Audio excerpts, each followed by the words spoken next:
Thank you. Do what?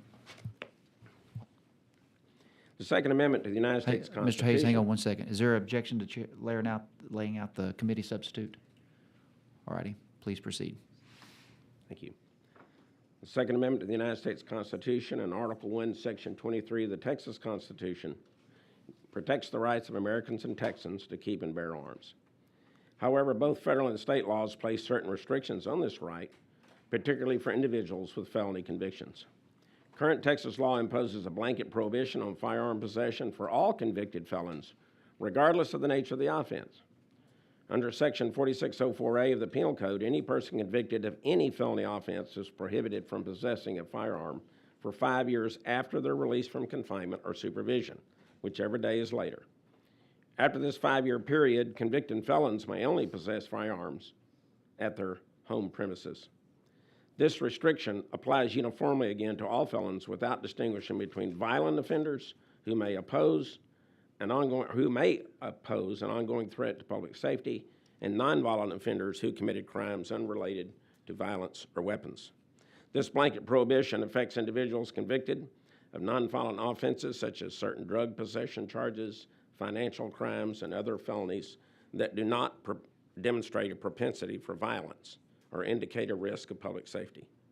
The current law fails to recognize that many nonviolent offenders may have otherwise been law-abiding citizens both before and after the conviction. The committee sub for House Bill 2771 amends Section 4604A of the Penal Code to refine the scope of firearm possession restrictions for felons convicted of violent felonies.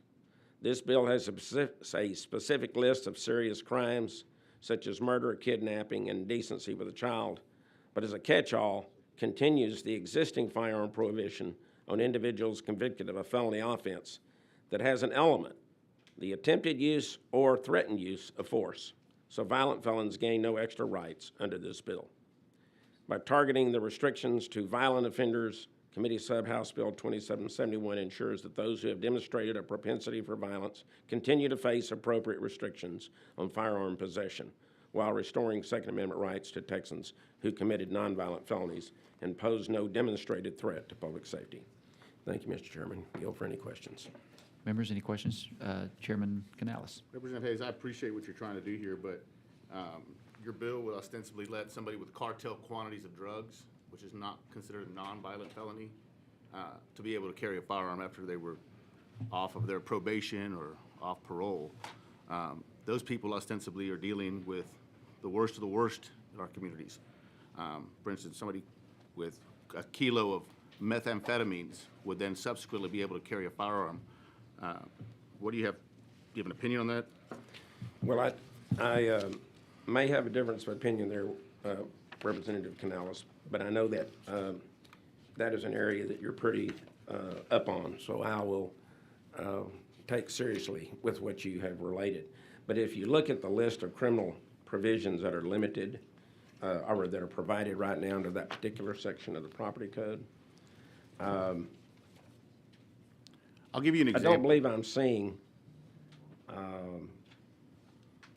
cartel quantities of drugs as being one of the continued First-degree felonies, offenses. first-degree felony drug offenses would not be excluded under your bill? I think that's fair. Okay.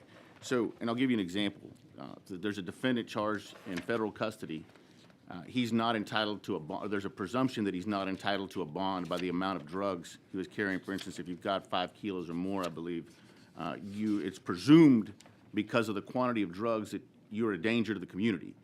And so I'm not sure, and I don't know your bill as well, but I think if you're just saying it's only violent offenses, I think what you're doing is you're placing, you've not covered some of the people that would, under the federal system and under sometimes the state, that says, hey, these people, by the amount of drugs that they're carrying, are considered danger to the community. I get what you're trying to do here. I just think that, respectfully, I think that there's a lot of provisions of the criminal code that, for offenses that we would ostensibly consider as somebody who's dangerous or delving into the dangerous part of the community that should be covered by this. I understand what you're trying to do. I think that there are probably some people in the criminal jurisprudence system that probably should be able to get your right to carry a gun reinstated, but I think your bill falls short of listing the people that we're worried about.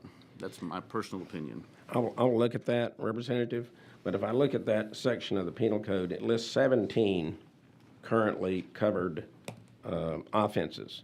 And those are, if the number one is, if the offense is punishable as a felony of the first degree. So I think it would cover and catch the cartel quantity of drugs that you were mentioning. Then it says murder, capital murder, aggravated kidnapping, trafficking of persons, continuous trafficking of persons, indecency with a child, sexual assault, aggravated sexual assault, a child, elderly, individual, or disabled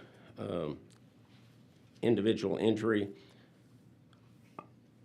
the aggravated robbery, burglary, aggravated promotion of prostitution, compelling prostitution, sexual performance by a child, possession or promotion of child pornography, and then some health and safety code violations. So I think it will address the concern that you have. I'll give you an example, and I haven't read your bill, and so it's possible that it covers some of those first-degree felonies. You listed aggravated robbery. What about regular robbery?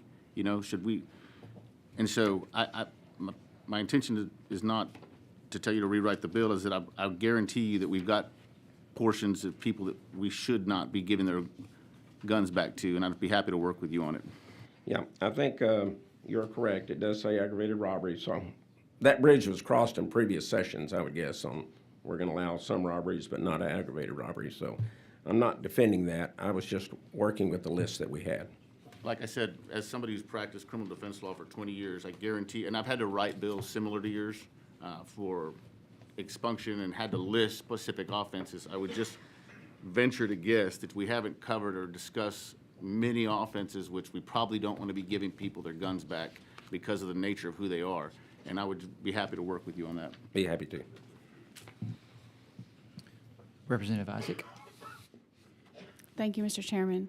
Representative Hayes, if someone is going to use a short barrel firearm to commit a crime or commit murder, do you think that they are going to obey gun laws?